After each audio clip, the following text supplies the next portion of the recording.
Det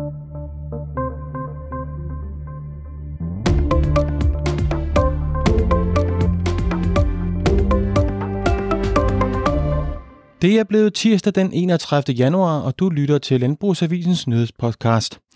I dag skal vi omkring klagesager over greenwashing, som risikerer at blive for gamle. Så vil den nye fødevareminister gøre det lettere at være landmand i Danmark. Mejerigiganter sænker prisen til deres andelshavere. 1,4 millioner europæere kræver et stop for pelsdyrproduktion. Og så vil Kartoffelmelsfabrik bygge et nyt innovationscenter. Velkommen til. Mit navn er Christian Brahe Pedersen. De seneste 3 år er der tjekket flere og flere klager over greenwashing ind hos danske myndigheder som Fødevarestyrelsen og Forbrugerombudsmanden. Det sætter sagsbehandlingen hos myndighederne under pres og kan betyde, at sagerne ligger så længe, at de ender med at blive strafferetligt forældede. Det skriver Børsen. Både virksomheder, miljøorganisationer og advokater har gjort opmærksom på, at sagsbehandlingstiden har vokset sig uhensigtsmæssigt lang. Forbrugerombudsmanden fortalte selv i 2021, at der manglede ressourcer til kontrol på området og fik senere tilført 7 millioner kroner ekstra årligt til formålet. Men sagsbehandlingen halter stadig, lyder kritikken. Særligt hos Fødevarestyrelsen, der indtil nu har fået oversendt klager fra Forbrugerombudsmanden, når det drejer sig om fødevarer.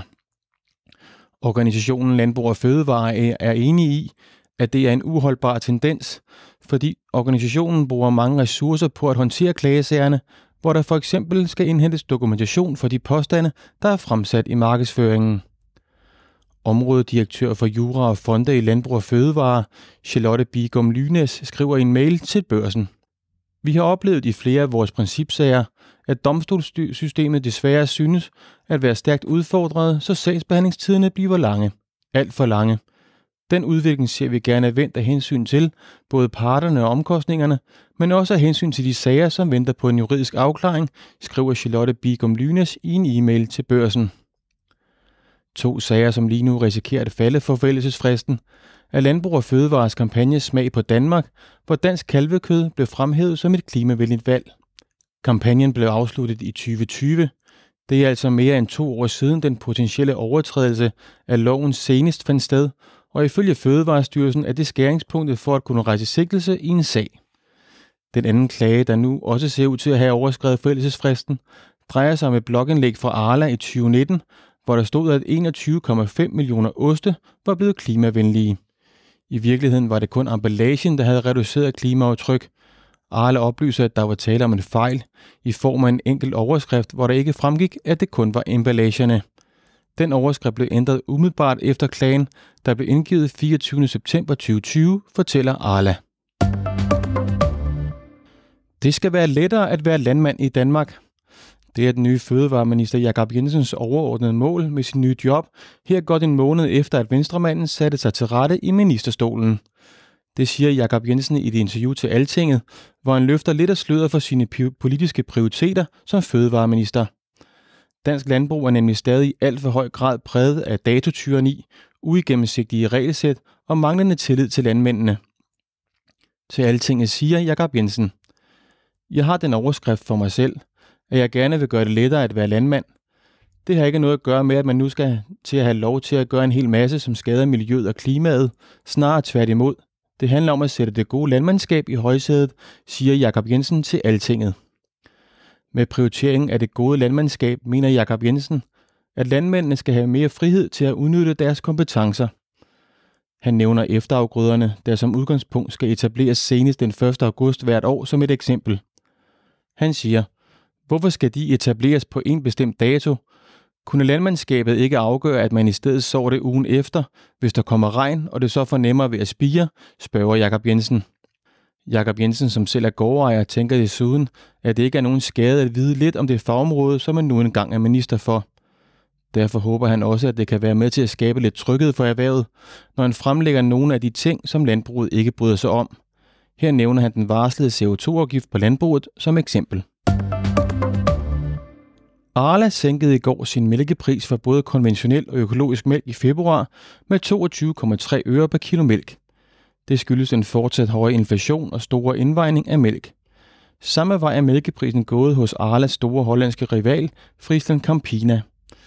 Arla-konkurrenten meddeler nemlig, at prisen per kilo konventionel mælk falder med 4 eurocent i februar, svarende til næsten 30 øre. Prisen lyder således på 56 eurocent eller 4,17 kroner, skriver AgriWatch. Også de økologiske andelshavere hos Friesland Campina må se mælkeprisen falde, denne gang med 1,5 eurocent i forhold til januar. Prisen lyder nu omregnet til danske kroner på 4 kroner og 70 øre. Forklaringen bag det drastiske fald ligger i et markant højere mælkeudbud i Vesteuropa, mens efterspørgselen er vigende.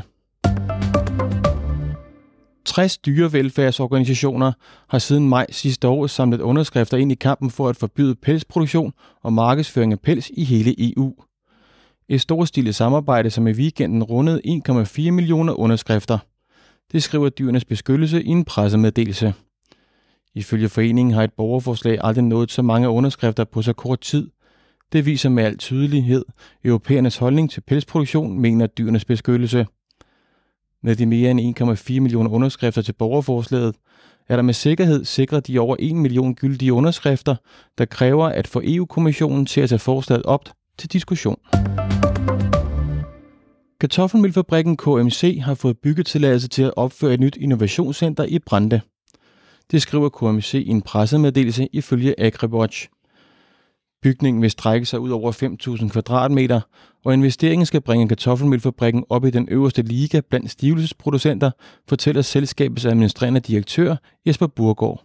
Han udtaler: Innovationscentret er et skridt på vejen mod, at vi bliver verdens mest innovative leverandør af kartoffelbaserede ingredienser.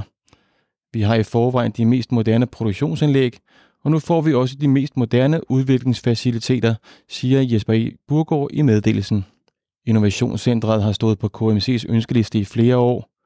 Meningen med centret er, at man kan lave små produktioner i et højteknologisk miljø.